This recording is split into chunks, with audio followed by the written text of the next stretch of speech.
So tonight, full moon night, I wanted to talk about the wound of non-recognition because it's a big wounding for every spirited being incarnated here because of the aggressivity of the mind control, and it's something that we all have needed to address at different stages of our life. I mean, we can trace progress certainly made in this respect. It's really a delayering of a program, and the backdrop characters, they're gonna be carriers of that programming too, but it's not for them that it's engineered this way. It's really for the spirited, the real fire creation beings, because it's from us that everything is generated. So the backdrop gonna be influenced by that programming. They're gonna suffer like seemingly the same way as we do, but it's also to keep the programming intact or create this kind of consensus around us. And we know it by now that we don't experience and see reality as it is. First, there are many layers that are invisible to our senses and eyes. We have our clear abilities that are awakening to different degrees. This also comes faster with detoxification for sure. And we also distort reality through all our wounding. Twice I have two examples of that when I met real spirited beings, wonderful woman. But when I was in the room with them, like the first encounter, I could feel the energy being distorted. Like it was so imprinted in them that I could feel it energetically in the room, like this kind of inverted thing. So that got me thinking that the same must be active in me, and I'm not always seeing it, feeling it. Like it's always easier to tell when it's coming from someone else and it's not affecting your reality, because when you're under that distortion prism, it is your reality.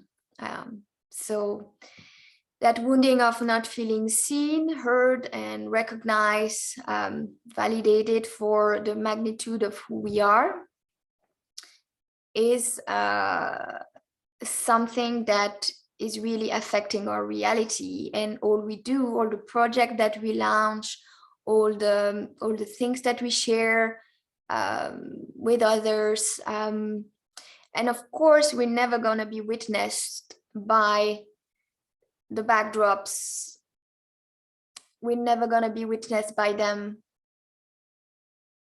as if they were spirit there, because there isn't. So that's the first layer to awake to, for sure.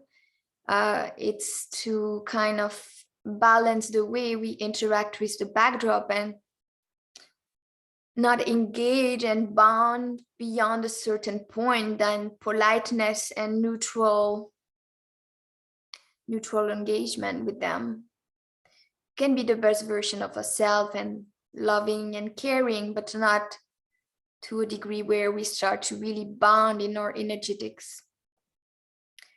So there is a special signature when we read the reality through this angle of wounding, of not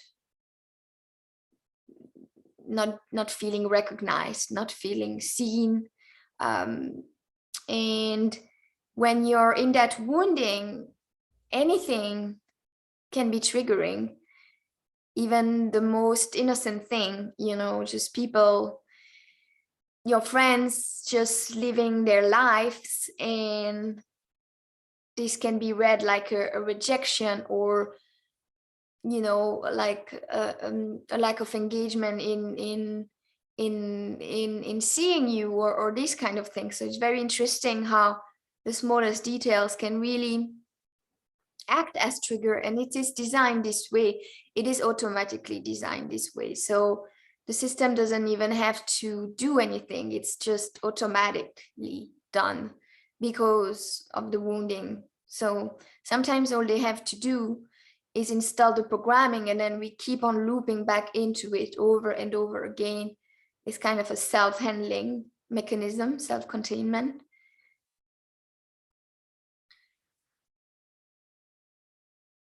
And the frequency of that wounding also attracts more of it. So if we go too deep into it or believe too much into it, then we're creating our present and our future with more of that. So it's something that is difficult to fully change, and it doesn't happen overnight for sure. It's like a rise in frequency, and then also it comes with also, you know, knowing the things we're good at, reclaiming our abilities, you know, because for a great part of our lives, for the majority of the reels, like the programming is so thick that they are not meant to be aware that they have psychic gift. You know, I know quite a few fire creations being who are like they are psychic, they are intuitive, but they're not aware they are, and they haven't tapped into their own abilities. I'm sure they navigate their life with intuition, but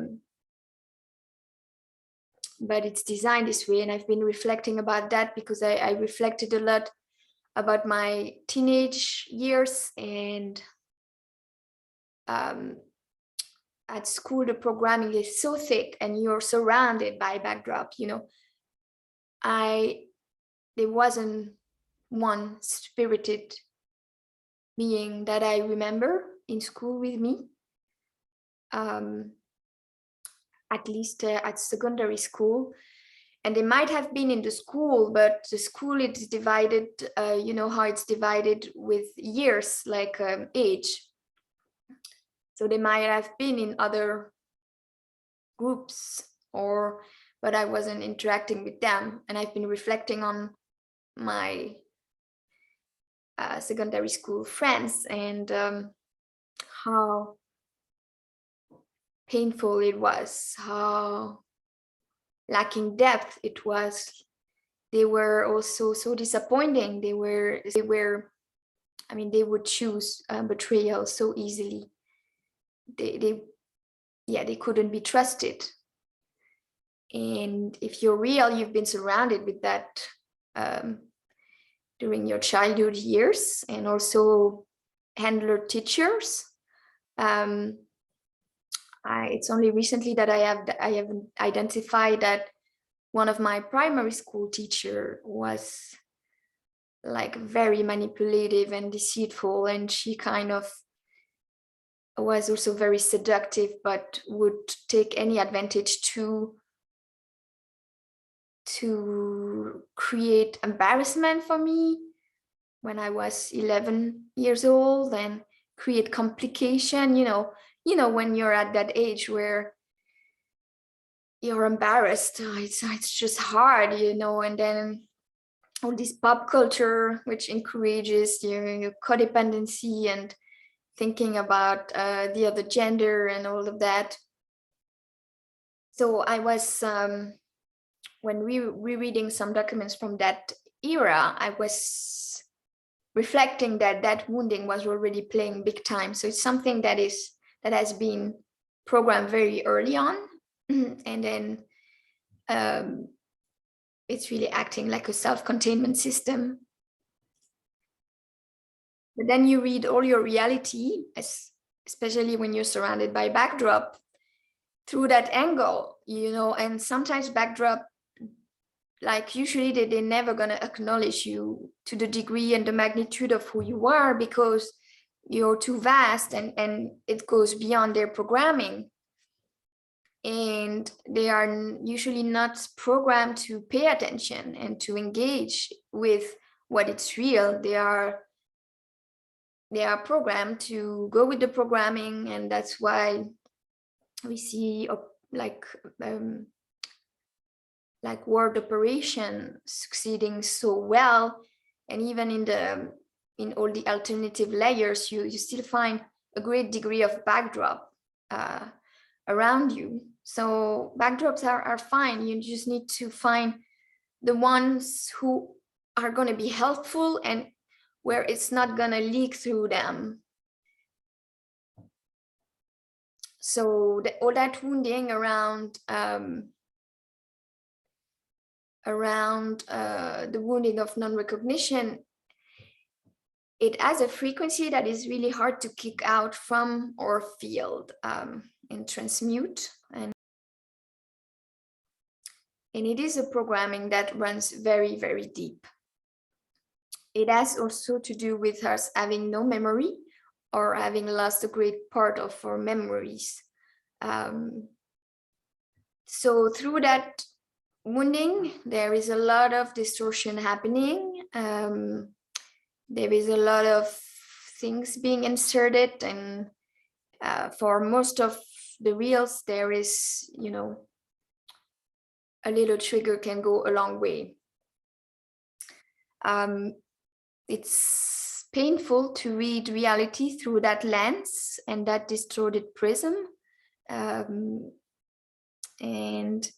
you know how sometimes it can be very clear that someone is looping inside of that, and you can see the true beauty of who they are, and much more of the magnitude of who they are than they are. They are able at that moment. So it's about doing the same as a self-parenting method for ourselves. That's also, that specific wounding is also exactly where all the love bombing tactics are trying to hook in, and many times are succeeding, at least for a while. That's where flattery tries to hook in, and people trying to get what they want through some types of manipulation. Also, sometimes, you don't get an answer, or, you don't get an answer. I noticed that a lot with backdrops. Like, they will just disappear and not answer. And then if you think they are real, then, you might take it personally, but if you realize that they are not spirited, they are just like, it's beyond their programming, or you just say something that was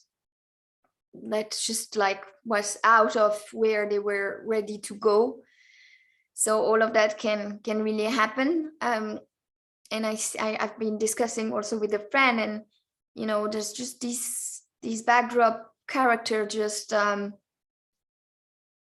are ready to lose friendship, or are not able to engage past a certain point.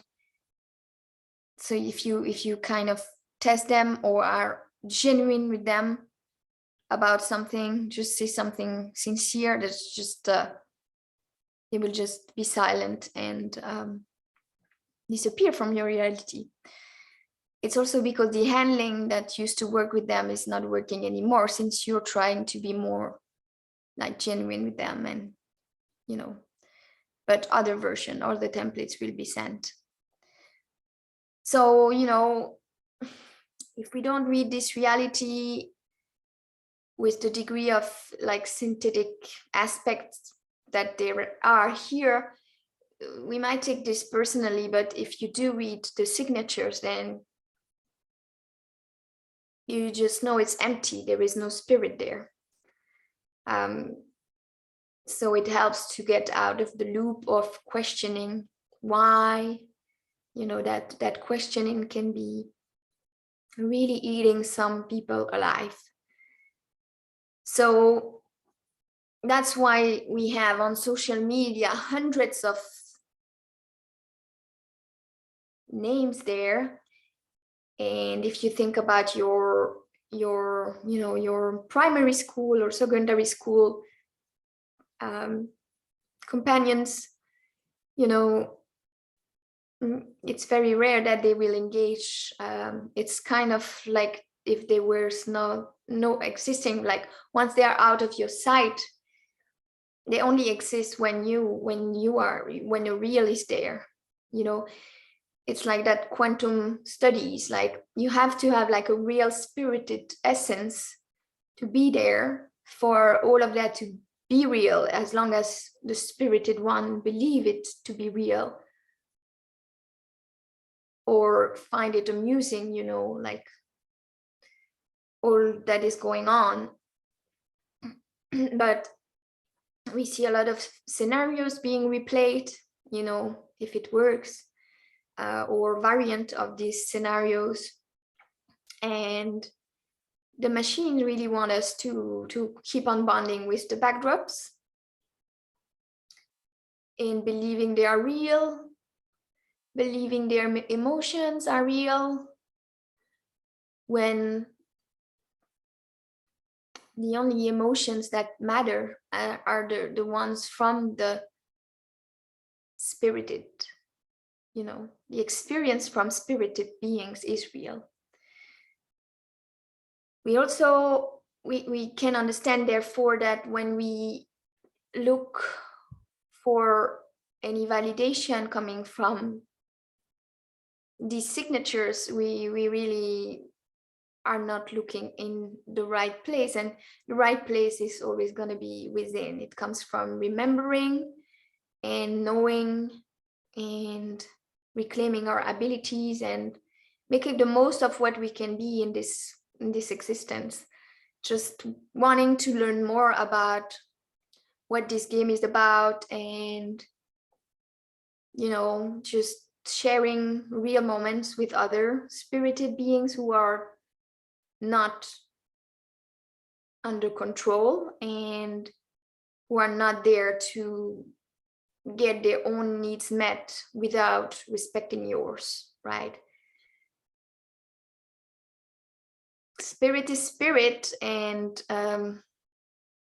the free will of spirit has to be respected. You just have to know with whom to play and to share time and to share energy and to keep on moving forward. It's important, I think, to keep on deactivating the layers one after the other. And some cult leaders are really led by that wounding, like they are set up by the system, you know, in order for them to feed from the positive projections. And they do succumb to the temptation offered by the system, the control grid system. And there is a delegation of power that happens from the wounded place within them, and you can find the signature of dark forces underneath, because then they are used as agent. Some are spirited and most are not. You know, it's really fascinating how you can really be handled by the backdrop technology as long as you have no memory or not enough experience with this realm. And then, of course, the backdrops is not going to be enough to handle you. You're going to find this boring and without substance, which it is, you know. There is a great overlay to it. And the entertainment industry really likes us to sell this illusion of celebrities being discovered for their talent, but it's never like this, that it does happen. Celebrities don't get lucky. Most of them are bloodline, or they are chosen for a very specific reason. You know, they are breeders, or they are clone version. There are lots of synthetics, and it's a lie to believe that they got famous because of their talent. Some of them have real talents. it would be the spirited ones. And you also have a lot of talented backdrop musicians who are very skilled at the technical level, but there is no substance. You know, it will be perfect, but it's empty. And you find a lot of that on the internet. So the backdrop technology usually has trouble to recognize anything that is of substance, of essence. So they are programmed for the inversion. So, you know, you have to look in the quality of your experience with other spirited beings. And it's also, as we are healing this, it's also like a frequency that kind of sets more inside, layer after layer. So these are the aspects that I'm addressing and that I keep on sharing and teaching, including in my new course, which is in priority made for spirited individuals who are on their journey of deprogramming. It helps a lot to read this reality with additional tools to read this reality and to deactivate layer after layer of programming. In these courses now, since the last course, I go through generally about 100 of different examples of frequency signatures. So we review together some handling signatures, some backdrop signatures, and we keep on studying the dynamics at play.